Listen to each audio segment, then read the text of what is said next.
Yep. Yep. Yep. Yep. Yeah. Made it. So this is it. This is the lager competition.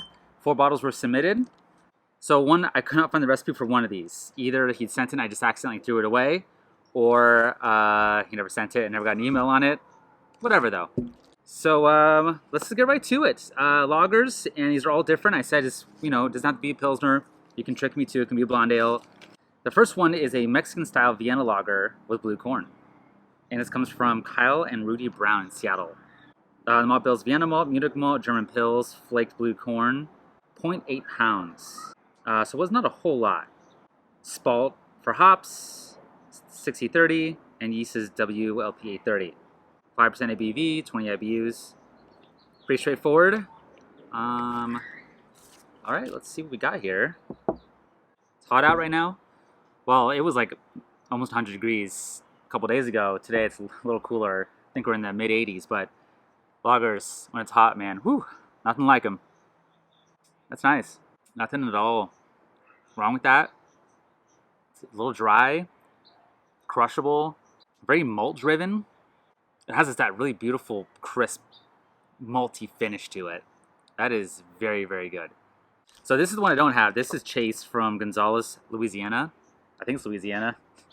And yeah, no info on this. So this is a mystery to me. Oh, he did say what it was though, actually, in an email. Hold on. It's an American-style lager with Safe Lager 23. Lighter than the other one, the first one. The Munich 10, I think that's what got this a little darker on the left.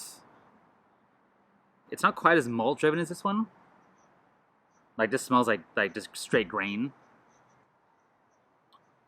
That's good. Nice bite to it. Nice crispness on that.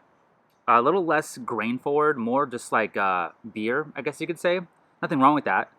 This is gonna be a terrible description. I don't mean any offense to this, but more on that like light lager Budweiser side. It's not a Budweiser. It's definitely more. It's better than that, but more just like straight.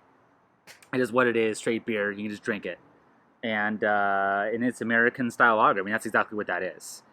I'm not getting anything off on that. I could say it might be diacetyl in the nose, but I'd be lying. All right, let's go to the next one. All right, this is from Matt.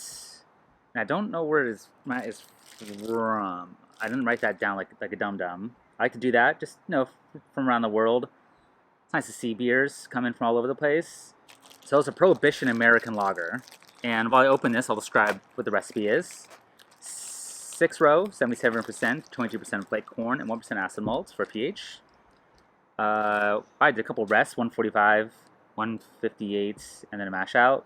And then IBUs, cluster was the most IBUs, 26. And a little bit of Hallertauer at the end. And Y yeast 2272. Pretty straightforward grain bill there. 22% flake corn, that's a fair amount. I haven't used quite that much flake stuff before.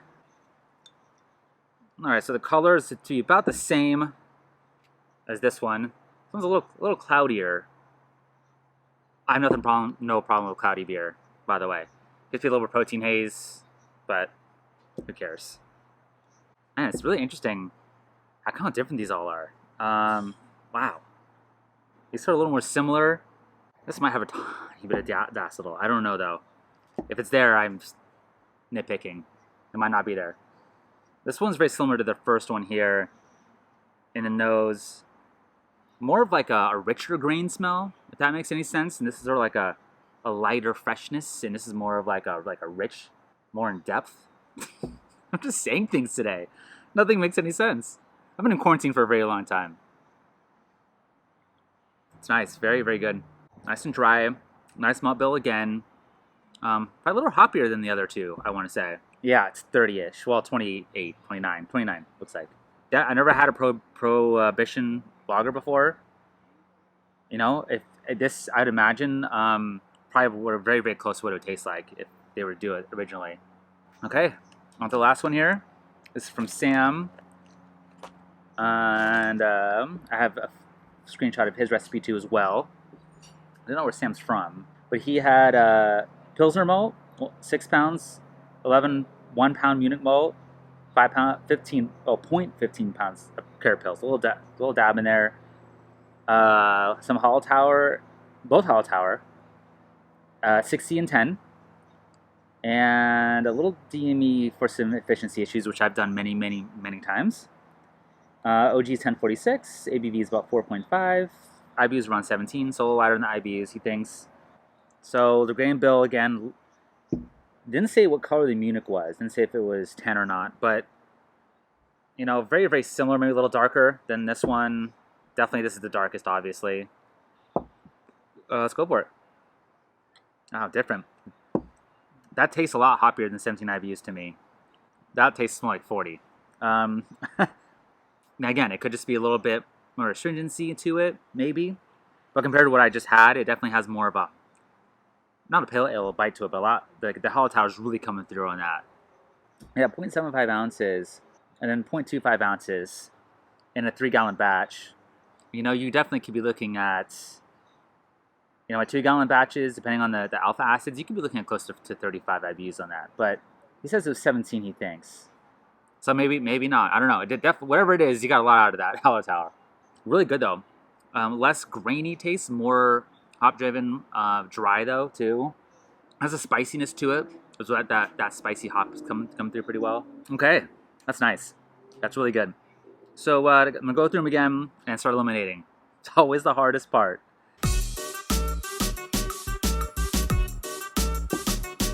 Okay, rapid fire. The first one to go, I'm so sorry. Chase. Great beer. There is something in the nose there. I don't know, maybe if you saw this beer kicking around, give it a smell. Maybe I'm crazy. I don't know. It's just not quite as clean as the other ones, but it's great effort.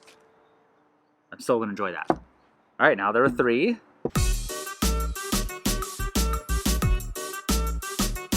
All right, the next to go is Sam.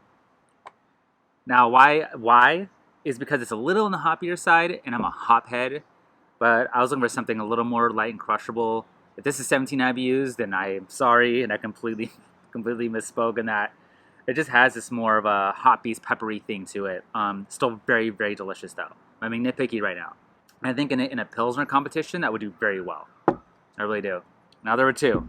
Got Matt, and we got Kyle and Rudy. Okay, I got the winner.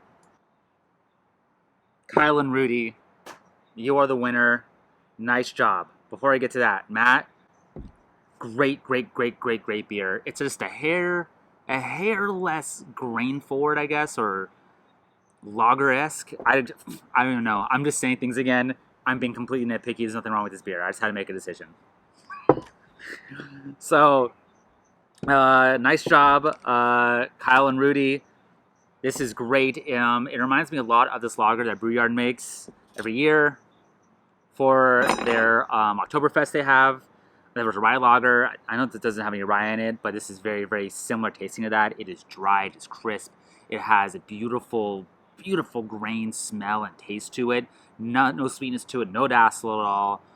So the winner, this time you guys get a Imperial Yeast discount, 2 free packs, I believe is what it is. Let me look. I can't show you this because the coupon code is on there. Yes, 2 free pouches of yeast coming your way. And I'll tell you the instructions on how to get that if you want from Imperial Yeast. So this next one is going to be just anything you find that is really, really interesting. Weird.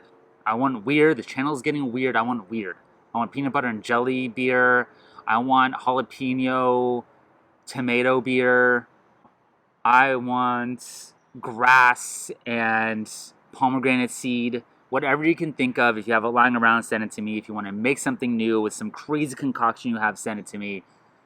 There's not a limit necessarily on when to send this. I'm thinking probably early September I'll do the review.